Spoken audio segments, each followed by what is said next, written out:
above مطلب دی برا یا پورته ورته هم خلک وایي، اوچت ورته هم خلک وایي، یا د پاسه ورته هم خلک وایي په پښتو کې. صحیح ده.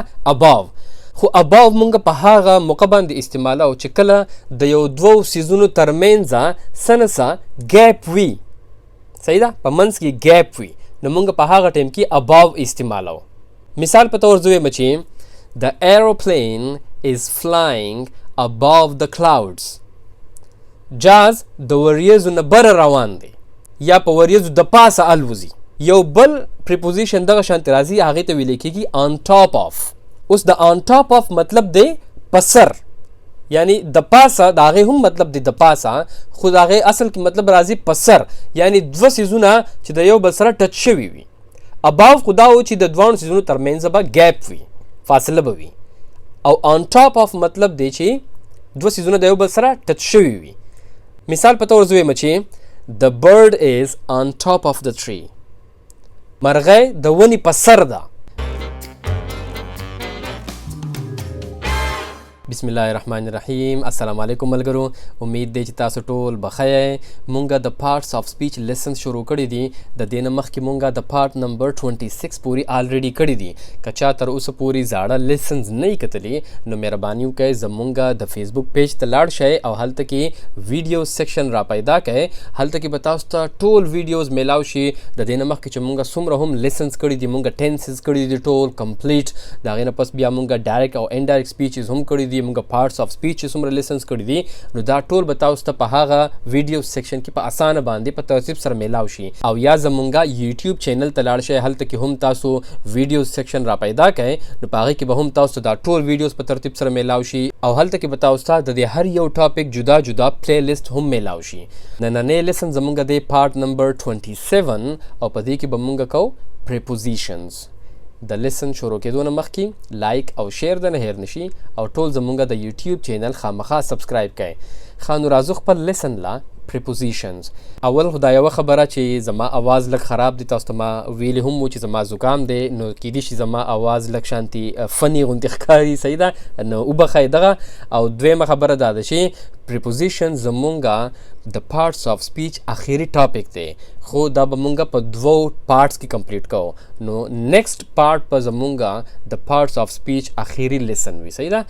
اول به مونږه د پریپوزیشن ډیفینیشن کوو چې پریپوزیشن څه ته ویلی کېږي. د پریپوزیشن ډیفینیشن په انګلیش کې داسې کېږي چې a preposition is a word that tell us where or when something is in relation to something else. اوس په دې ډیفینیشن باندې په پښتو کې ځان داسې پوهیږئ چې پریپوزیشن هغه ټکو ته ویلی کېږي کوم چې مونږ ته د دوو څیزونو یا د دوو ځایونو یا د دوو وختونو ترمنځ تعلق ښیي. که فرض کا یو دوه څیزونه یي مثال په طور نو هغه دوه څیزونو پوزیشن څه دی، یو بل ته یو بل ته مخامخ دي، د یو بل نه مخکې وروسته دي، په یو بل باندې د پاسه دي. صحیح ده. نو دغه شانتي چې کم ټکي هم مونږ ته د یو څیز د پوزیشن په باره کې وایي نو هغه ټکي ته هم پریپوزیشن ویلی کېږي. د دې نوم ته هم سوچ وکړئ پریپوزیشن، نو مونږ ته د پوزیشن په باره کې وایي. دغه شانتي د دوو وختونو ترمنځ هم چې کم تعلق نو هغه مونږ ته پریپوزیشن بیانوي چې د دې دواړو وختونو ترمنځ څه قسم تعلق دی. اوس په اوله کې تاسو صرف په د یو اگزامپل باندې ځان پوهی کړئ. تاسو ته ما دا یو تصویر ښوولی دی، دې تصویر ته وګورئ. په دې تصویر کې یو کور دی او یوه ونه ده. اوس کور او ونه د یو بل سره ترڅنګ دي، د یو بل سره سایډ ته دي. اول کور راځي بیا ونه راځي. د کور سره خواته په سایډ کې د هغې سایډ ته ونه ده. نو اوس د دې ونې او د دې کور د یو بل سره چې کم تعلق دی، د دې چې کم پوزیشن دی، نو هغه مونږ په انګلیش کې څنګه وایو؟ The house is beside the tree. کور د ونې سره ترڅنګ دی، د ونې په خوا کې دی. نو اوس دا دوه څیزونه دي، یو کور دی او یو ونه ده. د دې دواړو ترمنځ تعلق دا دی چې دا د یو بل په خوا کې دي، د یو بل ترڅنګ دي. که فرض کا دا کور د ونې شاته و نو مونږ به بیا وایو چې the house is behind the tree. نو اوس په دې دواړو سنټنسز کې ما ووایي چې the house is beside the tree او یا ما ووایي چې the house is behind the tree. نو دا beside او دا behind یعنی ترڅنګه او یا وروسته یا شاته، دا دواړه ټکي دې ټکو ته ویلی کېږي پریپوزیشن. دا پریپوزیشنز دي. اوس پریپوزیشنز په انګلیش کې ډیر زیات دي، یعنی ډیر زیات دي، صحیح ده. نو اوس په یو لیسن کې خو ټول پریپوزیشنز نشم کولی، خو زه به خپل پوره کوشش کوم چې زه تاسو ته هر هغه اهم پریپوزیشن ویم کوم چې په عام ژوند کې ډیر زیات استعمالیږي، صحیح ده. اوس په اسانه باندې د پوهېدو دپاره پریپوزیشنز مونږه په دوه ګروپس کې تقسیمولی شو. یو ګروپ ته به مونږ وایو چې preposition of place and direction او بل ګروپ ته به مونږ وایو چې preposition of time. اوس په نننی لیسن کې به مونږ صرف preposition of place and direction کوو، صحیح ده. اوس د preposition of place and direction مطلب دا دی چې هغه preposition کم چې مونږ ته د ځای یعنی place او direction یعنی یو طرف اړخ د هغې په باره کې مونږ ته وایو، نو هغه prepositions ته ویل کېږي preposition of place and direction. اوس په دې کې اولنی preposition زموږ سره دی above. above مطلب دی برا، یا پورته ورته هم خلک وایي، اوچت ورته هم خلک وایي، یا د پاسه ورته هم خلک وایي په پښتو کې، صحیح ده. above خو above مونږ په هغه موقع باندې استعمالو چې کله د یو دوو څیزونو ترمنځه څه نه څه ګیپ وي، صحیح ده، په منځ کې ګیپ وي، نو مونږ په هغه ټایم کې above استعمالو. مثال په طور زه وایم چې The aeroplane is flying above the clouds. جاز د وریځو نه بره روان دی یا په وریځو د پاسه الوزي. نو اوس د جاز او د وریځو ترمنځ فاصله خو وي که نه، ګیپ خو وي که نه، نو ځکه مونږ بیا په دې ټایم کې به above استعمالو. یو بل پریپوزیشن دغه شانتې راځي، هغې ته ویلی کېږي on top of. اوس د on top of مطلب دی په سر، یعنی د پاسه د هغې هم مطلب دی د پاسه، خو د هغې اصل کې مطلب راځي په سر، یعنی دوه څیزونه چې د یو بل سره ټچ شوي وي. above خو دا و چې د دواړو څیزونو ترمنځ به ګیپ وي، فاصله به وي، او on top of مطلب دی چې دوه څیزونه د یو بل سره ټچ شوي وي. مثال په طور زه وایم چې the bird is on top of the tree. مرغۍ د ونې په سر ده. نو اوس ګوره مرغۍ ده او یو ونه ده، د دې دواړو ترمنځ تعلق ریلیشن څه دی چې دا مرغۍ ته ونې د پاسه ده. نو په دې ټایم کې بیا مونږه on top of وایو ځکه چې د مرغۍ دا ونه ټچ کړې ده، په منځ کې ګیپ نشته دی. نو په دې کې پریپوزیشن څه دی on top of. د دې نه پس بل یو پریپوزیشن راځي across. اوس across مطلب په پښتو کې راځي بله غاړه، across، یا ځینې خلک وایي پورې غاړه. مثال په طور زه وایم چې The bank is across the road. بینک د سړک پورې غاړه دی، د سړک هغه غاړې ته دی. نو بیا موږ څه وایو چې the bank is across the road، یعنی د روډ هغه طرف، د روډ نه پورې غاړه. د دې نه پس بل یو پریپوزیشن راځي along. اوس د along مطلب په پښتو کې راځي سره، یعنی د یو څیز سره سره. مثال په طور زه یو سنټنس وایم چې The room was so dark. په کمره کې دومره تیاره وه I had to feel my way along the wall to the door. په کمره کې دومره تیاره وه چې د دروازې د معلومولو دپاره زه د دیوال سره سره روان وم او لاره مې یعنی محسوسوله. نو په دې ټایم کې بیا زه څه وایم along the wall، یعنی زه د دیوال سره سره روان وم. تیاره وه که نه، ما ته خو څه نه ښکارېدله، نو ما بیا خپله لاره څنګه معلوموله چې په دیوال باندې مې لاس ایښودی و مطلب، او د دیوال سره سره روان وم. نو په هغه ټایم کې بیا استعمالیږي along. نو دغه شانتې مطلب راځي دا along. یو بل پریپوزیشن راځي amongst. د amongst مطلب راځي یعنی په ډیرو څیزونو کې، صحیح ده، ډیر څیزونه یې او په هغې کې بیا یو څیز په باره کې خلک خبره کوي، نو په هغې کې بیا خلک استعمالوي amongst. amongst هم شته دی ټکي او among هم شته دی، دواړه صحیح دي، دواړو مطلب یو شانتې دی، صحیح ده. مثال په طور زه یو سنټنس وایم چې Womnum is my favorite Facebook page amongst all Facebook pages. Womnum زما د ټولو نه favorite Facebook page دی په ټول Facebook پیجونو کې. نو دغه شانتې ګوره په ټولو پیجونو کې، so amongst all the Facebook pages Womnum is my favorite page. نو دغه شانتې دا amongst استعمالیږي، صحیح ده. یو بل پریپوزیشن راځي around. د around مطلب دی غیر چاپیره، یا خلک وایي چار چاپیره. هغې دپاره څه راځي around. A crowd had gathered around the scene of the accident. یعنی په یو ځای کې اکسیډنټ شوی و او ډیر خلک بیا په کم ځای کې چې اکسیډنټ شوی و د هغې نه غیر چاپیره خلک راجمع شوي وو. A crowd had gathered. خلک راجمع شوي وو. gathered مطلب راجمع شوي وو. crowd کتونکي تماشایي.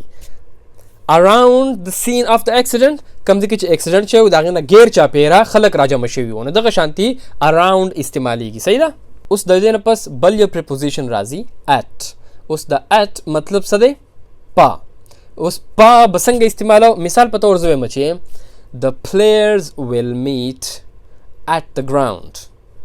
کلاړیان به په ګراوند کې ملاویږي. نو په دغلته کې استعمال شو at. صحیح ده.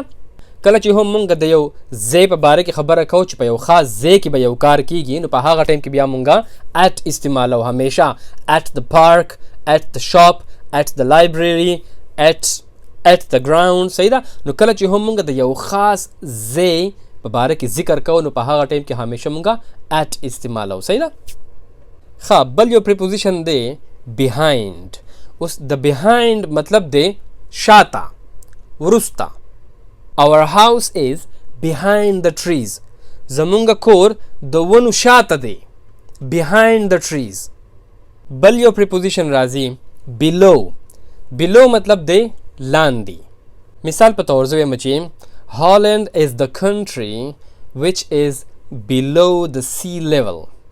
هالند یو داسې ملک دی کم چې د سمندر د سطحې نه لاندې دی. یعنی سمندر په اوچت دی او ملک ته لاندې دی. صحیح ده. نو below مطلب راځي لاندې. ښه بل یو پریپوزیشن دی beside. اوس beside ما تاسو ته په اولنی اگزامپل کې آلریډي ایکسپلین کړی دی. د beside مطلب دی ترڅنګه. یعنی د یو څیز په خوا کې سایډ ته چې کم بل یو څیز وي نو هغه زما ترڅنګه دی. نو مثال په طور زه وایم چې my brother is sitting beside me. زما رور زما ترڅنګه ناست دی. زما سره خواته زما یا ګس لاسته یا زما خی لاسته خو زما سایډ ته ناست دی. نو په هغه ټایم کې بیا زه څه وایم my brother is sitting beside me. د دې نه پس بل یو پریپوزیشن دی close to. د close to مطلب دی نږدې یعنی ډیر زیات نږدې. په پښتو کې خلک څه وایي جوخ چې ډیر زیات جوخ وي دوه څیزونه یو بل ته نو په هغه ټایم کې مونږ بیا close to ټکي استعمالو. مثال په طور زه وایم چې our houses are close to each other. زمونږ کورونه یو بل سره جوخ دي یو بل سره ډیر زیات نږدې دي. نو بیا زه څه وایم our houses are close to each other. د دې نه پس بل یو پریپوزیشن راځي over. د over مطلب دی د پاسه. یعنی په میز د پاسه سړی ټوپ وایي که نه. د میز نه یو سیټ نه شروع شي او په میز د پاسه واوړي او بل سیټ ته لاړ شي نو خلک څه وایي jump over the table. په میز د پاسه ټوپ وهل. یا بل مثال واخلئ they have to walk over the bridge to reach their school. هغوی به په پل د پاسه اوړي چې خپل سکول ته ځي. د دې نه پس بل یو پریپوزیشن راځي through. اوس د through مطلب دی through the tunnel.